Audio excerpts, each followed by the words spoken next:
A pandemia do novo coronavírus trouxe para a nossa vida elementos até então desconhecidos, como a necessidade de ficar totalmente confinado dentro de casa. Além disso, veio um medo de ser infectado ou ver algum familiar doente e não encontrar um leito de hospital disponível. Situações assim dispararam o estresse em muita gente. Para vocês terem uma ideia, uma pesquisa do Google mostrou que a busca pela questão como é ter crise de ansiedade teve uma alta superior a 5.000% entre janeiro e julho deste ano em comparação ao semestre anterior. Para aplacar esse nervosismo, muita gente foi buscar refúgio onde? Na comida. Então, neste episódio do Detetives da Saúde, vamos entender por que isso acontece e, mais importante, como voltar aos eixos. E eu já vou dar um spoiler por aqui, tá? O caminho não é e nem nunca vai ser com restrição e dieta maluca. Meu nome é Thaís Manarini, eu sou jornalista na revista Veja Saúde e vou conduzir o bate-papo com duas super especialistas. Eu tô aqui hoje com a psiquiatra Cristina de Almeida dos Santos, que é secretária da Comissão de Transtornos Alimentares da Associação Brasileira de Psiquiatria. Oi, doutora Cristina. Bom dia, tudo bem? Agradeço o convite, agradeço a todos que estão nos ouvindo. Legal. E a gente também está aqui com a nutricionista Marcela Cotaiti, que é coordenadora da equipe de nutrição do Ambulatório de Anorexia Nervosa do Programa de Transtornos Alimentares do Hospital das Clínicas de São Paulo, que é mais conhecido como Ambulim. Olá, Marcela. Oi, Thaís, tudo bem? Aproveito também para agradecer o convite de estar aqui hoje. Perfeito. E, gente, só para ressaltar, essa gravação é feita por Skype, né? Porque a gente ainda está seguindo aí o isolamento social, que continua como uma das medidas mais eficientes para reduzir a transmissão do novo coronavírus. E, bom, para começar, né, a introdução desse episódio, ela deixou aí uma questão no ar e é por ela que eu vou dar início ao nosso bate-papo. Então, afinal, gente, por que a pandemia parece aumentar o desejo por comida? Vou começar fazendo essa pergunta para a doutora Cristina. Isso é tão verdadeiro que, inclusive, alguns pesquisadores norte-americanos criaram o termo, quarantine 15, que seria o ganho de 15 libras ou 7 quilos até o final da quarentena. E, claro, né, muitas pessoas estão se deparando, né, com memes pejorativos nas redes sociais, por exemplo, eu vou manter o distanciamento social da geladeira para achatar minhas curvas e assim por diante. Bem, mas o que está acontecendo? Na verdade, nesse momento de pandemia e de medidas de distanciamento social, o que ocorre é que as pessoas estão muito mais em casa, muitas vezes, né, no home office, e estão impossibilitadas de sair para muitos locais. Elas estão apresentando uma dificuldade de acesso, uma dificuldade de realização de atividades físicas, seja em espaços públicos, seja em academias. Além disso, o próprio fato de permanecer mais em casa aumenta os conflitos familiares, aumenta as tensões, o que gera um descontrole emocional, que muitas vezes é canalizado na alimentação, e por outro lado, o que acontece é que muitas pessoas, como no caso profissionais de linha de frente, precisaram se isolar dos demais familiares, e com isso essa solidão acaba sendo um fator deflagrador, um gatilho para os assaltos à geladeira e eventualmente orgias alimentares. Então, o que nós estamos observando, em resumo, é o seguinte: nós temos diversas manifestações do comer transtornado, que não chega a ser necessariamente um transtorno alimentar, mas, na verdade, remete a uma disfuncionalidade do comportamento alimentar.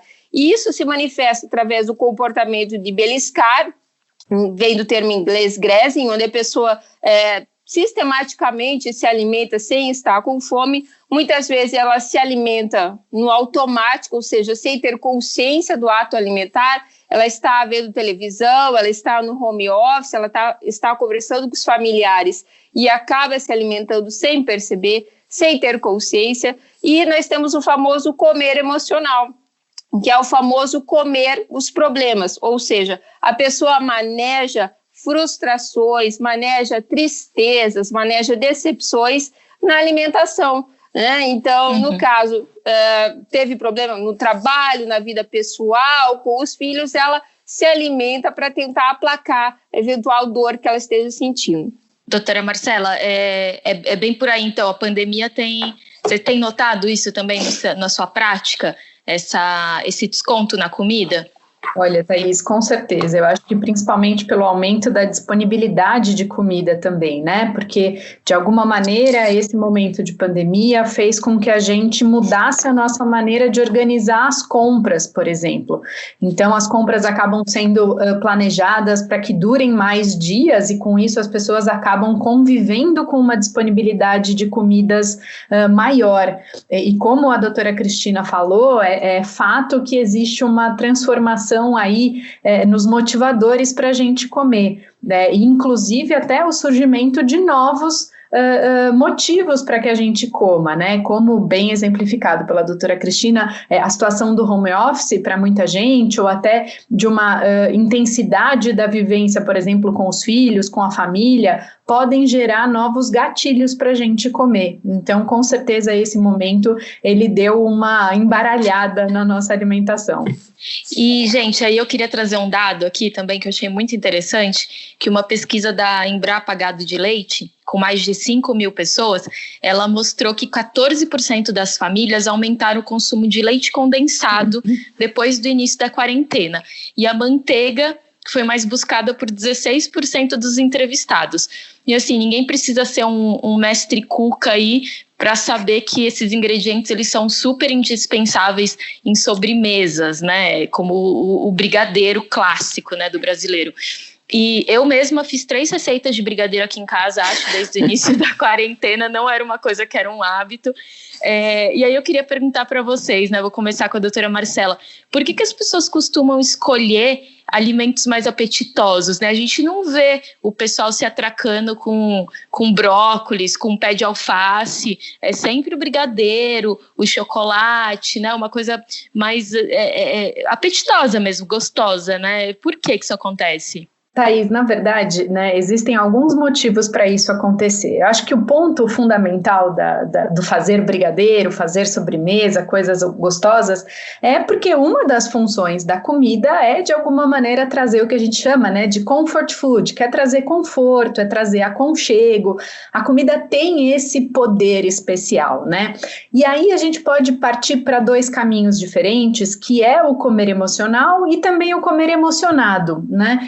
Quando a gente pensa, então, no comer emocional, que a doutora Cristina falou anteriormente, ele é, de fato, aquele momento em que você usa a comida para experimentar alguma emoção que você tem uma maior dificuldade. E no comer emocionado, a comida faz parte de, por exemplo, uma celebração, né? Faz parte de um momento. E aí faz todo sentido, né? Quando a gente pensa de não pegar um prato de brócolis e sim fazer um brigadeiro bem gostoso, é justamente porque a comida pode ter essa função de aconchego num momento tão estressante como a gente está vivendo. Então, entender também que a comida pode ter uma função gostosa, né? Ela pode ser algo que traz prazer. Quando a gente identifica o real motivo para que ela entre com esse contexto, ela pode ser usada de maneira bastante saudável e, se aproveitada sem culpa, né, de maneira prazerosa, planejada, ela pode fazer parte também de uma alimentação saudável durante a pandemia. E, doutora Cristina, você comentou sobre o home office, né? Esse maior tempo que a gente está passando em casa, então a gente às vezes faz umas visitas ali na cozinha que elas não aconteceriam, né? Num dia a dia normal no escritório. Isso também pode influenciar, a gente já está passando por essa situação em que as emoções estão à flor da pele e tudo mais. A proximidade com a geladeira pode também influenciar no maior consumo de alimentos? Com certeza. Na verdade, eu gostaria até de contextualizar que nós estamos vivenciando uma mudança de paradigmas profissionais e acadêmicos. E aí, né, eu costumo falar que nós temos, né, algumas situações com as quais nós não estávamos acostumados a lidar. O próprio home office, como você bem disse. Além disso, nós temos a questão do homeschooling, que além do home office, nós mulheres, né, de maneira geral, temos que auxiliar nossos filhos na realização de tarefas e avaliações remotas. Ainda nós temos os web meetings e as lives. Então, é tudo de forma remota. O que acontece é que, como você mesma disse, o nosso escritório é algum cômodo de nossa casa. E a proximidade com a despensa, com a geladeira, é realmente muito grande. Muitas vezes acaba se criando, Thaís, um hábito alimentar extremamente disfuncional. A pessoa cansou, saturou daquele web meeting, daquela reunião, ela vai lá, abre a geladeira e come um pedaço de goiabada cascão, né? Ela não aguenta mais, não, é verdade, auxiliar o filho daquela tarefa enfadonha, né? Naquela reunião com os amiguinhos lá, um gritando mais que o outro, né? Vai lá, vai descontar, vou comer uma cirola virada, tá aqui fácil.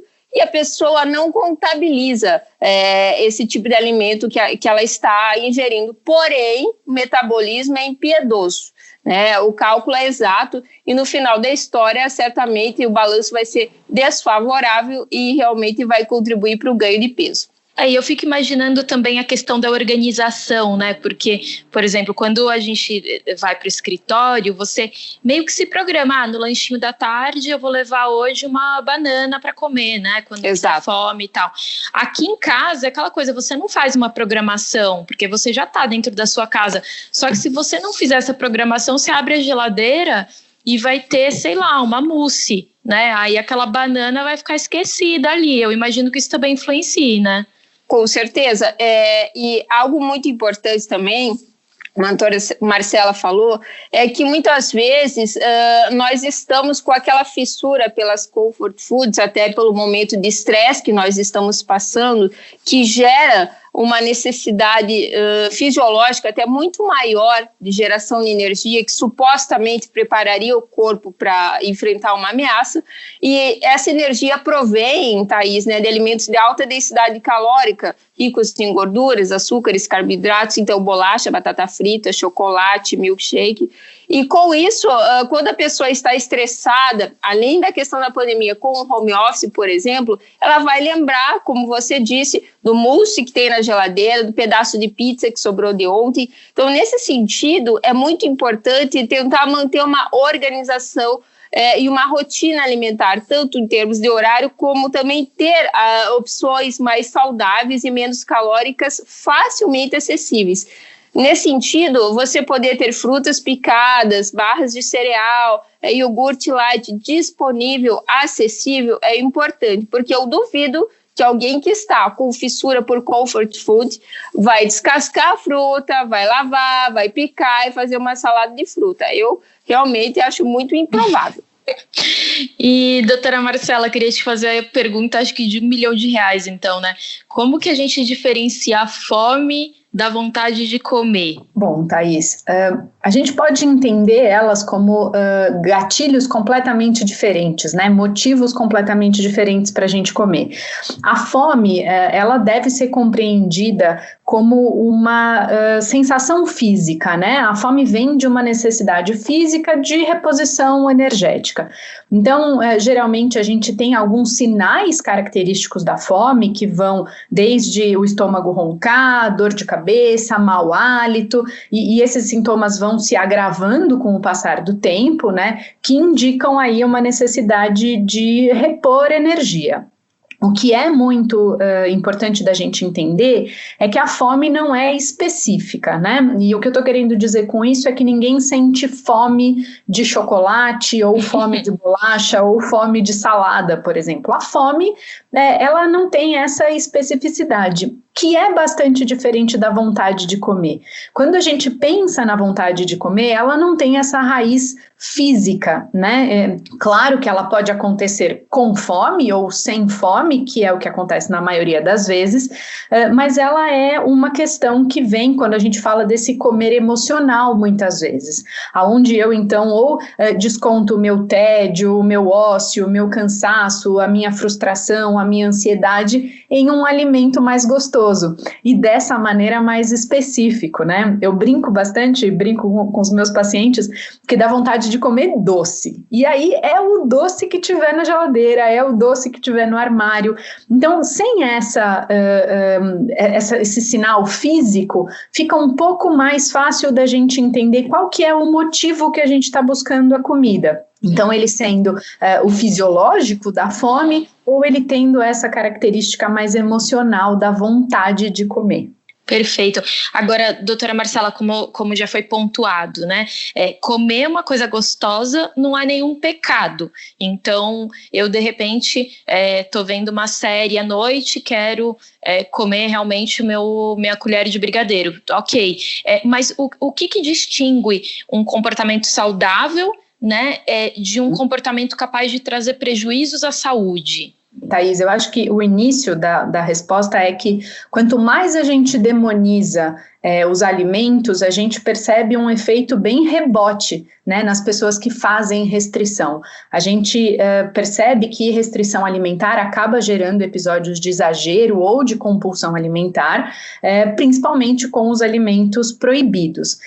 Mas acho que a tua pergunta é bastante pertinente, porque as pessoas confundem muito a permissão alimentar com a permissividade alimentar, que é, né, do modo permissivo, eu comer sem nenhum critério, sem seleção, sem planejamento, e na verdade, quando você dá o exemplo da série, de comer um brigadeiro, eu acho que a questão básica e fundamental para você ter uma boa experiência é você planejar aquele momento, né? Então é você organizar o momento para que aquilo aconteça, sem urgência, de maneira aí também vou trazer a especificidade. Então eu tenho vontade de comer brigadeiro, então quando eu vou me planejar para comer o brigadeiro, como eu vou fazer para comer o brigadeiro.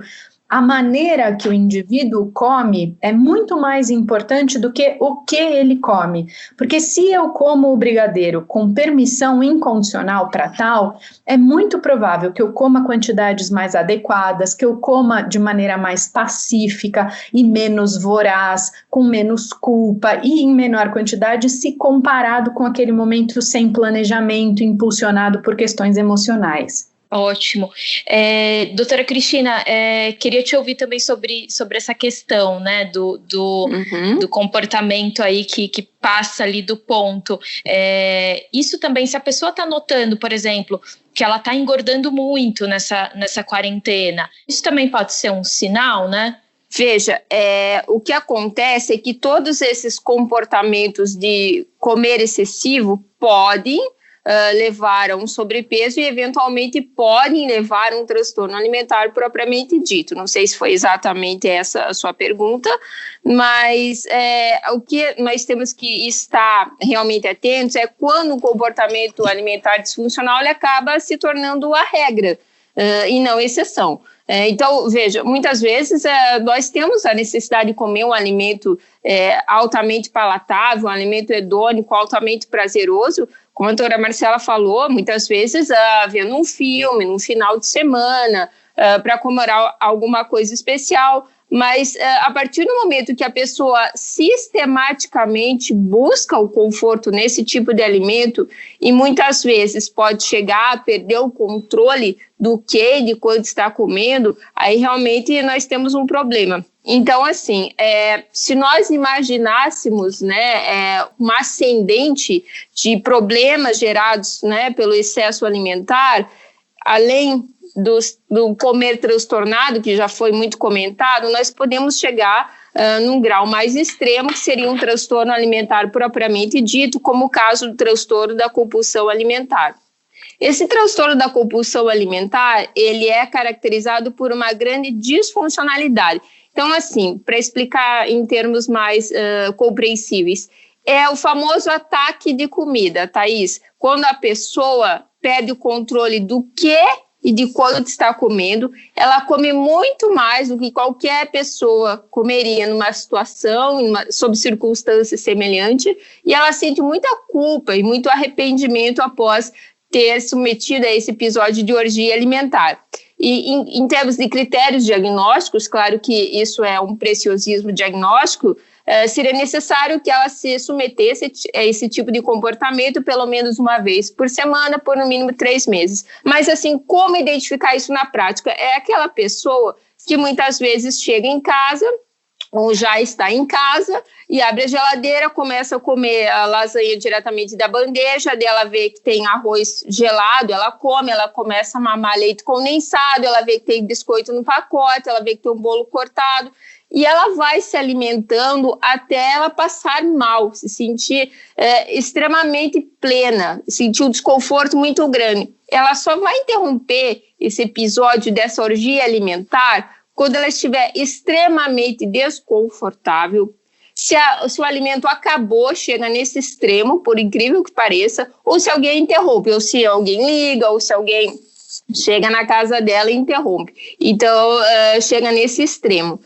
Eventualmente, Thaís, a pessoa pode se sentir muito culpada de ter se alimentado tanto e tentar fazer alguma coisa para evitar o ganho de peso. Aí entram, né, manobras purgativas compensatórias. Aí nós temos a caracterização de um quadro de bulimia nervosa. Então a pessoa se submete a essa orgia alimentar e na sequência ela tenta se livrar dessas calorias. O método mais comum são os vômitos autoinduzidos, mas também nós temos o uso de algumas medicações, como diuréticos, laxantes e outras medicações para emagrecer. Então, são duas situações, tanto o transtorno da compulsão alimentar quanto a bulimia nervosa, que exigem uma atenção médica especializada o mais breve possível. Legal, e é bom a gente frisar isso, né, que tem uma diferença aí entre esse comportamento mais descontrolado frente à comida e o pulo para um transtorno alimentar de fato, né? Exato.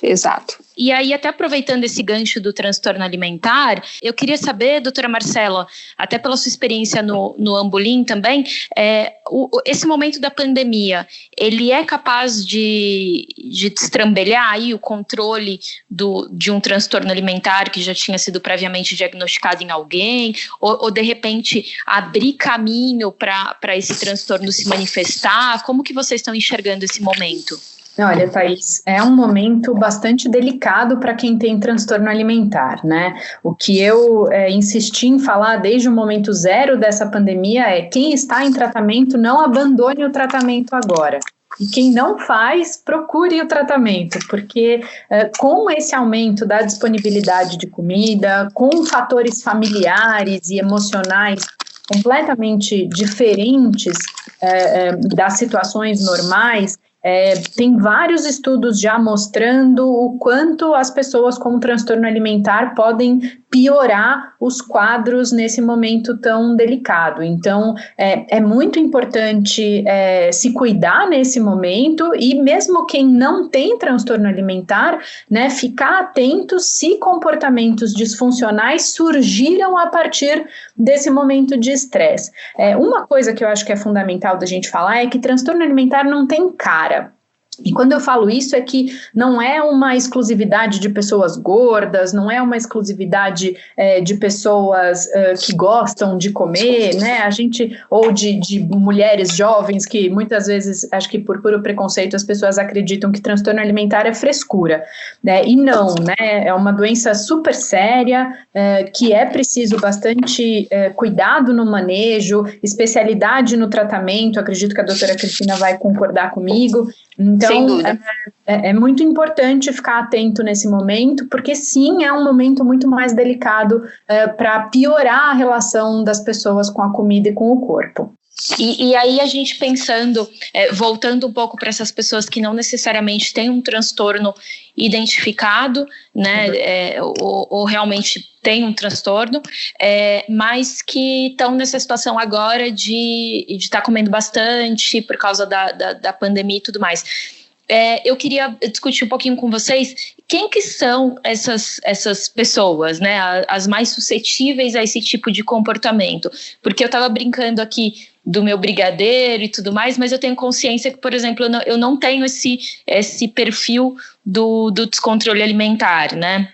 Eu sei que isso para mim é programado, que eu penso, vai ser legal ter nesse fim de semana, ou assim, se eu já comi, então eu sei, não vou ficar comendo aquilo a tarde toda, enfim. Mas quem são as pessoas que não são capazes de ter esse controle, né?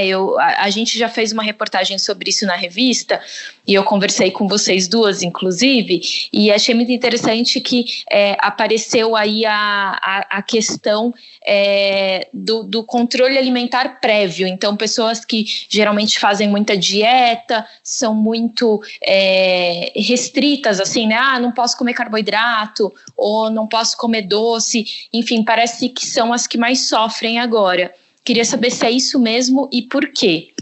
Na verdade, pessoas que fazem muito dieta, que têm o hábito de fazer dieta, elas acabam convivendo com o conhecido efeito sanfona, né? Porque existe aí uma estimativa de que depois de dietas restritivas, o reganho de peso, a recuperação do peso perdido pode acontecer para até 95% das pessoas. Então, quando a gente pensa nesse hábito comum e frequente de fazer dietas, restrições alimentares, ele sempre acaba intercalado por momentos de um maior exagero alimentar. Isso por várias razões, né? Tanto pela privação física do alimento, como pela privação emocional do alimento. Então, quando a gente pensa nesse momento de pandemia, pessoas que estavam fazendo dieta antes, né, que usavam aí o controle alimentar de maneira obsessiva e bastante rígida, elas acabam se desorganizando principalmente pela alteração dos motivos para a gente comer. Então, se você está num momento de restrição e, por exemplo, você se depara com um momento de muito mais disponibilidade alimentar, isso pode ser um gatilho para descontrole na hora de comer. Então, essas pessoas que acabam usando a dieta aí como uma maneira restritiva da alimentação, elas correm um risco maior de descontrole, de episódios de exagero alimentar, episódios de compulsão alimentar, que eu acredito de maneira veemente que num momento desse de pandemia, isso pode ser um transformador da maneira que a pessoa come, né, trazendo muito mais sofrimento em relação ao corpo, ao peso e à própria comida. Eu gostaria de fazer, né, uma complementação em relação a duas pesquisas que foram feitas justamente sobre a correlação entre dieta e o desenvolvimento de transtornos alimentares, por exemplo. Em 2007 foi feita uma pesquisa aqui no Brasil que mostrou que das pessoas com transtorno alimentar, 81% tinham iniciado com uma dieta com o objetivo de perder peso. Em 99 também foi feita outra pesquisa nos Estados Unidos que mostrou que dieta é um preditor que aumenta em 18 vezes a chance de desenvolvimento de um transtorno alimentar. Também gostaria de fazer uma complementação com um dado muito atual que foi mostrado na International Conference for Eating Disorders, que aconteceu de forma virtual, foi na Austrália agora em junho, em que mostrou justamente essa correlação entre o início de restrições alimentares até o desenvolvimento do transtorno alimentar. Então, teve uma conferência que mostrou que muitas pessoas começam realmente evitando o consumo de carboidratos, na sequência elas evitam o consumo de todos os tipos de gordura e alimentos considerados mais gordurosos. Muitas vezes, na sequência, elas se tornam veganas e, por fim, sobreveio o transtorno alimentar, o que eu achei realmente bastante interessante. Muitas vezes as pessoas se escondem atrás de uma suposta alimentação saudável, mas na verdade elas estão caminhando rumo ao desenvolvimento de um transtorno alimentar franco. Bom, algo que eu gostaria muito de aproveitar a oportunidade para falar, Thaís, se você me permite, é em relação às pacientes que apresentam o outro extremo do comportamento alimentar, que são as pacientes que sofrem com anorexia nervosa. Então, na verdade, nós falamos muito mais, até por causa da prevalência, do transtorno alimentar, na qual a pessoa faz uma ingestão excessiva de alimentos. Porém, existe o outro lado da moeda, que são as pacientes anoréxicas que têm um transtorno alimentar que nós chamamos de restritivo. Então, nesse momento, para essas pacientes estar confinada em casa com uma grande quantidade de alimentos de alta densidade calórica, não perecíveis, como já foi dito, né, biscoito, chocolate, batata frita, é altamente perturbador, é como se estivessem ardendo numa árvore do inferno, Porque ao contrário do que se possa supor, Thaís, as pacientes com anorexia, elas têm fome, e muita, só que elas controlam. Então, nesse momento, elas têm que fazer um esforço muito maior para controlar o apetite. Então, isso se torna altamente perturbador.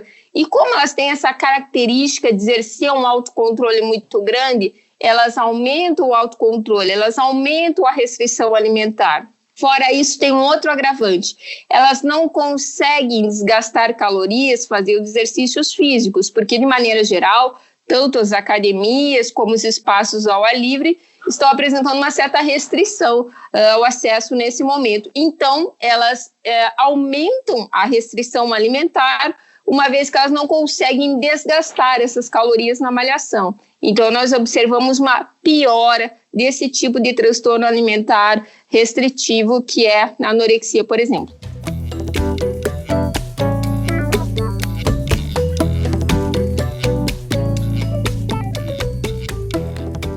Bom, agora que a gente já fez um panorama aí sobre essa situação, né, entre pandemia e descontrole alimentar, vamos partir para as orientações, então, para todo mundo voltar a um padrão mais equilibrado, né, e aos pouquinhos, né, sem sofrimento, claro. Primeiro, a gente comentou aqui, né, no final aí do bloco anterior, a gente já conseguiu ter uma ideia de como uma dieta radical, essas restrições malucas que as pessoas fazem, podem trazer um problema mais sério, que é um transtorno alimentar. Então, né, na hora de virar essa chavinha, né, não tem que fazer dieta, certo, gente? Isso está fora de cogitação. Certo. Dieta restritiva é muito pouco sustentável em longo prazo. Legal. E aí, como dica, assim, né, a gente, para trazer algumas coisas bem práticas aqui para o nosso ouvinte, tinha pensado até em citar algumas coisas que a gente colocou nessa reportagem que a gente fez recentemente para a revista, e eu achei bacana essa história de planejar melhor as refeições durante a semana, e não só almoço e jantar, porque isso acho que as pessoas até se acostumam a fazer por uma questão de praticidade mesmo, né, mas a planejar até os lanches mesmo, essas refeições intermediárias. Isso facilita as boas escolhas? Sem dúvida, Thaís. Quando a gente pensa no planejamento e nas refeições planejadas, então, de maneira adequada, né, e com as características específicas de cada uma delas, a gente evita o comer automático, a gente evita o comer por disponibilidade, a gente evita o comer sem consciência. Então, você planejar as suas refeições é um ponto fundamental para você comer de maneira verdadeiramente saudável. E, doutora Cristina, isso vale para a lista do supermercado também, né? Com certeza. Como eu havia dito no bloco anterior, é muito importante que a pessoa possua alimentos mais saudáveis, de menor densidade calórica, facilmente acessíveis. Então, nesse sentido, é interessante que a pessoa vá até o supermercado planejando essa reeducação alimentar. Então, comprar alimentos perecíveis, frutas, verduras, comprar iogurte, comprar alimentos integrais, isso é muito importante. Até é interessante em relação a essa questão dos alimentos integrais, que eles conseguem estabilizar a glicemia, ou seja, os níveis de açúcar no sangue, por mais tempo.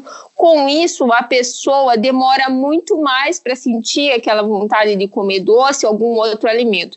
Então, é importante que a pessoa procure também incluir esses alimentos integrais na lista de compras. E uma coisa também que a gente sempre escuta é sobre a importância de você ter uma conexão com a comida mesmo, né? Então, prestar atenção no visual, no cheiro, no sabor, mastigar devagar, né? Aproveitando tudo aquilo. Por que isso é tão essencial também? Por que se bate tanto nessa tecla? Bom, esses são os princípios, né, do Mindful Eating, que é o comer consciente. Então, primeira situação, tratar o ato alimentar como um momento único e especial. Nesse sentido, evitar se alimentar enquanto vê série, enquanto lê, enquanto maratona na internet, enquanto conversa ou discute com os familiares. É importante ter consciência daquele ato alimentar. Nesse sentido, inclui prestar atenção em todas as características do alimento, seja a cor, seja a textura, seja a temperatura, o aroma, o sabor, mastigar várias vezes antes de engolir, que inclusive dá tempo para o cérebro disparar o sinal da saciedade, e com isso nós conseguimos também evitar os excessos. Isso é fundamental. E, doutora Marcela, em relação aos horários, isso também tem alguma influência? Porque a gente vê nesse momento de pandemia, justamente com as pessoas mais em casa, que a coisa ficou um pouco mais bagunçada e livre, né? Tem muita gente reclamando não só dessa história de abusar dos alimentos, mas também de dormir mal, né, não conseguir fazer exercício, tentar manter o planejamento em relação a esses outros hábitos, aí incluindo também o horário das refeições certinho, isso faz diferença para um hábito alimentar mais saudável? Olha, Thaís, eu acho que isso é fundamental, né? Ter horário para acordar, ter horário para dormir, tentar planejar, então, não somente a alimentação, mas o dia inteiro, né? Ter horário para parar de trabalhar, ter horário para começar a trabalhar, porque dessa maneira você consegue, além de ter essa sensação de organização maior, você fica mais atento aos seus sinais, né? Então, você acordando sempre no mesmo horário, você consegue organizar o seu café da manhã, consegue consequentemente organizar, por exemplo, o seu almoço, né, dormindo uma determinada quantidade de horas que seja suficiente para cada um, porque senão fica aquela coisa de dormir super tarde, acordar super tarde, aí não sabe se toma café da manhã ou se almoça quando acorda. Então, tentar manter uma rotina funcional, né, com horários adequados e os planejamentos também feitos de maneira adequada, tendem a gerar uma sensação de maior controle dessa situação tão difícil que a gente está vivendo. E aí eu queria trazer uma situação para vocês também, que às vezes ela parece um pouco... como eu posso dizer, contraditória, porque a gente tem visto nessa pandemia muita gente redescobrindo o prazer de cozinhar. Então, eu mesmo tenho amigos que estão loucos com isso, então estão pegando receitas na internet, reproduzindo, ou estão fazendo pão, e isso a gente vê nas redes sociais, né? Tá todo mundo, inclusive, postando depois os resultados. E a gente sempre ouve que fortalecer esse vínculo com os alimentos é importante, é bacana também, né, para ter uma alimentação mais equilibrada e saudável. Mas parece que você cozinhar mais automaticamente vai fazer você comer mais, e não é bem assim. Então eu queria ouvir vocês sobre essa questão, né? Cozinhar mais não necessariamente leva a um descontrole alimentar, é isso? Eu vou até reproduzir alguns relatos que eu tenho realmente tido oportunidade de ouvir na minha prática clínica. Ao contrário da grande maioria, alguns pacientes têm resgatado esse prazer na gastronomia, em preparar o próprio alimento, e dessa maneira eles estão conseguindo redescobrir a importância de uma alimentação saudável. Eu vou até a feira, vou buscar realmente de uma fonte confiável, diretamente do produtor, e nesse sentido eles estão conseguindo implementar uma reeducação alimentar sem precedentes, através dessa redescoberta do prazer de cozinhar. Então eu tenho notado isso na prática. E você, doutora Marcela? Eu também tenho visto esse benefício do cozinhar, né, que ele acaba também aumentado, porque as pessoas têm também comido em família, né, feito as refeições à mesa, junto com pessoas afetivamente importantes. Então eu acho que essa reconexão com a comida, ela tende a ser bastante positiva para as pessoas. E se em algum momento, eu acho, as pessoas que começaram a cozinhar, comeram um pouco mais, você pode reparar que isso é um pouco, vou chamar de uma certa lua de mel, né? Porque com o tempo, né, isso tende a diminuir e você começa a entender melhor sobre a receita, sobre a quantidade, Então, assim, o ato de você cozinhar, de você preparar, selecionar, né, ir atrás da receita, isso só melhora a relação das pessoas com a comida, né? E aí até o que eu acho que é outro ponto fundamental como a doutora Cristina falou, as pessoas começam a voltar a comer comida de verdade, né? Em vez de eu comprar o pão de forma no supermercado, eu faço o meu pão, eu descubro sabores, eu descubro novas texturas. Então, eu acho que poucas coisas são tão fantásticas como esse hábito de voltar para a cozinha. Eu acho fundamental. E esse comer transtornado que a gente estava mencionando, né? Ele parece ser uma coisa muito mais urgente. A pessoa não vai pensar em fazer uma receita, comprar os ingredientes, esperar horas para ficar pronta. Ela vai querer comer na hora ali, né? Abrir o pacote e devorar, de repente, o biscoito inteiro, né? Isso mesmo, é sobre a urgência, né? A urgência na hora de comer é uma característica da falta de planejamento e até da falta da genuinidade daquele desejo, né? Quando você tem um desejo genuíno por comer algo, você consegue planejar, programar aquilo. Quando você tem um desejo urgente de comer, que não dá tempo de preparar, que não dá tempo de selecionar, que você come de maneira voraz, sem mastigar direito, ele, na maioria das vezes, ele nem está associado ao prazer. Por mais que ainda as pessoas possam buscar alimentos gostosos, a maneira de comer esse alimento é bastante transtornada, né, disfuncional. Então, a urgência é uma característica a ser observada. Doutora Cristina, quando que vocês acham que assim, esse descontrole frente à comida, ele merece uma ajuda profissional, né? Quando que o especialista é necessário aí para ajudar a retomar essa relação legal com as refeições?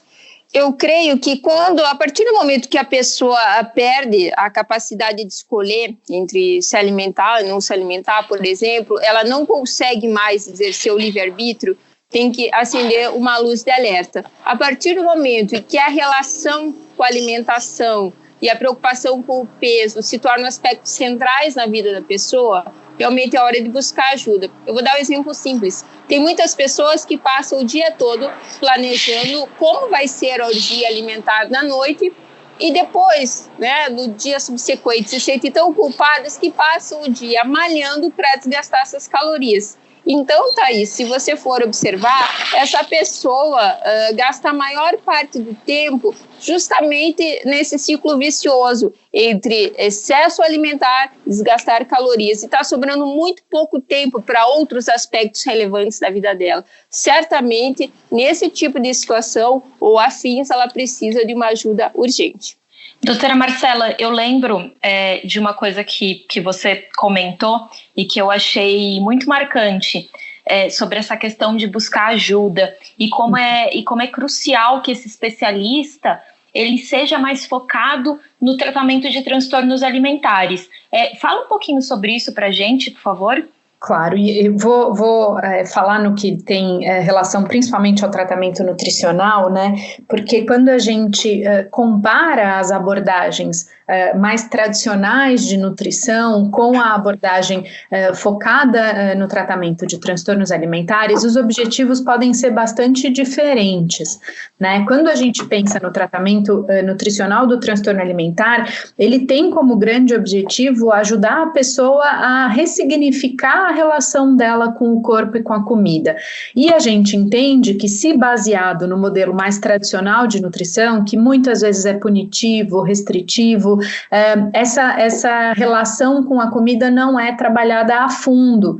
Então, é muito importante que o nutricionista seja realmente especialista no assunto para que ele consiga, então, estimar uma meta de peso apropriada para aquele paciente, para que ele consiga trabalhar com o paciente novas atitudes alimentares, né? Trabalhar, então, com ele os sentimentos, os pensamentos, as crenças, as ações daquele paciente com o corpo, com o peso, com a comida. Então, é bastante diferente de qualquer tratamento, né? Tem uma frase bastante conhecida de quem trabalha com transtorno alimentar, que nenhum tratamento para transtorno alimentar pode ser melhor do que qualquer tratamento. Um tratamento não específico para transtorno alimentar pode agravar os sintomas daquele paciente, fazendo com que ele piore do próprio transtorno alimentar em vez de melhorar. E aí, não, infelizmente, é muito comum, eu acredito que a doutora Cristina vai compartilhar comigo essa infeliz experiência, mas muitas vezes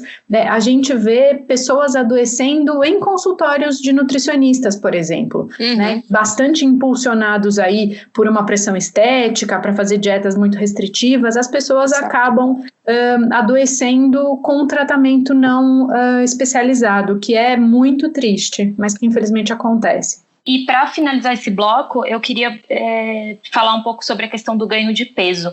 Ganhar peso nesse momento em que a gente está confinado, então por mais que a pessoa arrume um tempinho para fazer exercício, o dia a dia dela acaba sendo mais sedentário do que um dia a dia normal na vida que ela tinha antes, de ir até o restaurante almoçar, de realmente andar no escritório, subir, descer a escada, enfim.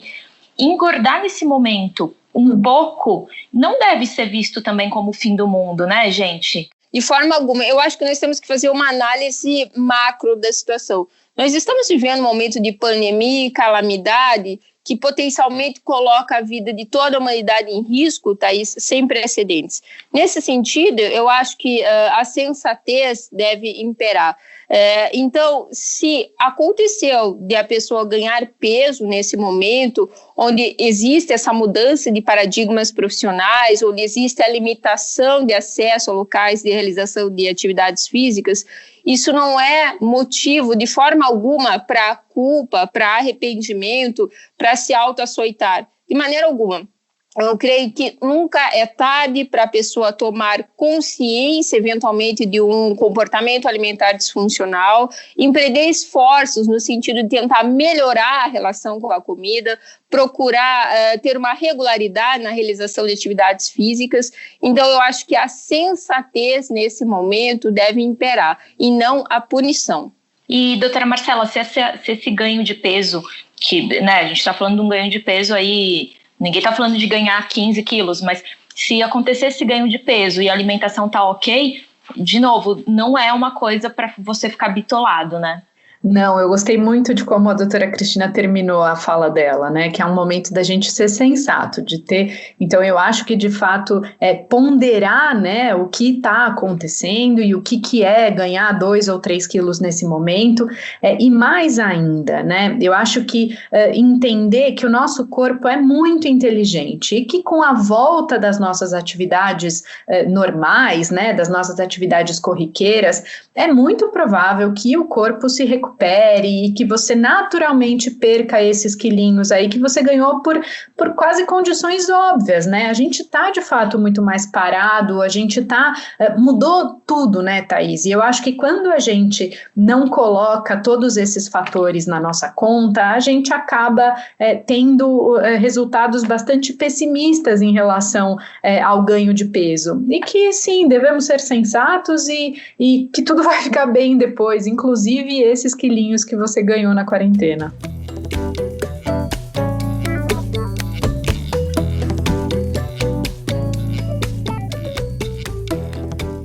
Bom, a gente está caminhando aí pro final desse episódio e queria pegar alguns recados aqui das nossas convidadas, né? Primeira coisa, até a gente ter uma vacina, né, é possível que a gente passe por mais períodos de confinamento ou continue assim até nesse confinamento mais ou menos, né? Até aí o ano que vem, enfim, e que outras situações continuem mantendo o estresse em alta, né? Pensando nisso, né, que as emoções podem continuar aí à flor da pele, eu queria ouvir vocês sobre a questão, será que isso é uma oportunidade? Dá para dizer que esse é um momento que a gente tem que encarar, então, como uma oportunidade para criar uma relação mais gentil com a comida? Com certeza. Eu creio que nós estamos ressignificando muitas situações nessa pandemia, está nos oportunizando momentos de reflexão que talvez nós não teríamos oportunidade se isso não ocorresse.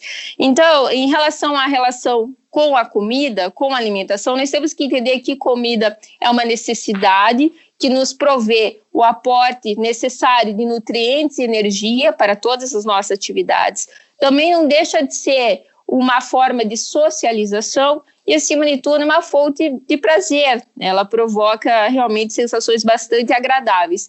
E nesse sentido, eu acho muito interessante nós nos permitirmos uma alimentação evitando comportamentos autopunitivos. Então, nós conseguimos planejar a ingestão de alguns alimentos altamente prazerosos, eu acho importante, nos permitir comer de tudo, mas não tudo. Né? É uma frase que eu tirei dos princípios básicos da alimentação intuitiva. Então, eu creio que, como eu disse no bloco anterior, sensatez. Nós mantermos uma rotina de alimentação saudável na maior parte do tempo, mas nos permitimos, sim, a ingestão daquele alimento que a gente tanto gostaria, seja da pizza, seja do chocolate, daquela sobremesa, mas em caráter eventual, em caráter planejado, de maneira que isso se torne uma exceção e não a regra. Como eu disse no bloco anterior, sensatez e não punição. Doutora Marcela? Olha, Thaís, eu acho que esse momento de introspecção, né, ele pode servir para a gente se conectar com o nosso corpo, né? Então, entender os sinais de fome, os sinais de saciedade que o nosso corpo nos manda, ponderar e valorizar os nossos desejos na hora de comer, né, das nossas vontades de comer, entender que elas podem ser muito variadas e conseguir, então, acho que está mais conectado aos próprios sentimentos, né, e sensações. Eu acho que vai ser um resultado desse momento de maior introspecção e de maior reflexão da nossa vida, né? Então, eu acho que confiar no próprio corpo, usar a intuição na hora de se alimentar e aproveitar, claro, uma bandeira que eu sempre levanto, é um momento para não ficar fazendo dieta restritiva, ninguém precisa terminar a quarentena melhor do que começou, né? Esse discurso de força, fé e foco, ele está bastante já ultrapassado, ele não funciona, então eu acho que a gente tem que pensar assim, em nos tratar com compaixão, né? Que a gente tem que ser empático, a gente tem que ser carinhoso e cuidadoso com nós mesmos, né? Dessa maneira a gente consegue levar a alimentação como uma parte da nossa vida e não como a única parte da nossa vida, né? A alimentação, ela tem que ocupar um dos muitos espaços da nossa vida e não o principal. E vocês gostariam de deixar algum recadinho curto aí para aquelas pessoas que andam meio tristes, né, desanimadas, porque perceberam que realmente perderam um pouco a linha nessa questão da alimentação, ganharam peso? O que vocês diriam para essas pessoas? Olha, Thaís, eu acho que para quem não está bem, né, quem está sofrendo nessa quarentena, procurar ajuda não é demérito nenhum. Existem hoje nutricionistas com um olhar bastante acolhedor e humanizado em relação à alimentação, então procurar alguém ético, capacitado, que possa te ajudar, porque é possível viver uma relação pacífica com o corpo e com a comida, mesmo nesse momento de quarentena. Doutora Cristina? Bem, eu gostaria de terminar, né, dizendo que vamos evitar toda forma de terrorismo nutricional, evitar classificar alimentos em bons e maus. Todos são potencialmente bons para nós, desde que nós saibamos usar com parcimônia. E nunca é tarde para reconhecer uma disfuncionalidade no padrão alimentar, buscar ajuda, buscar readequar o padrão alimentar, eventualmente se engajar num programa de atividade física e lembrar que tudo passa, nós não sabemos exatamente quando, mas vai passar. E como eu sempre digo, a esperança existe ao lado do desespero e são igualmente acessíveis. Legal, gente. Bom, aprendi muito com esse bate-papo, como sempre, né, quando eu falo com vocês. Queria agradecer, doutora Cristina, muito obrigada pela sua participação aqui com a gente hoje. Foi uma satisfação. Doutora Marcela, obrigada também. Imagina, Thaís, obrigada novamente pelo convite, foi uma delícia esse bate-papo. Ótimo, eu também gostei. E fica aqui meu agradecimento também para o Rafa Bertazzi, que deixa o som com a melhor qualidade possível aí para os nossos ouvintes. E para quem quiser enviar comentários ou sugestões, é aquele recado de sempre. Pode procurar a Veja Saúde no Twitter, no Instagram, no Facebook, enfim, todas as redes sociais, ou mandar um e-mail para saude.abril@atleitor.com.br. Um abraço e até a semana que vem.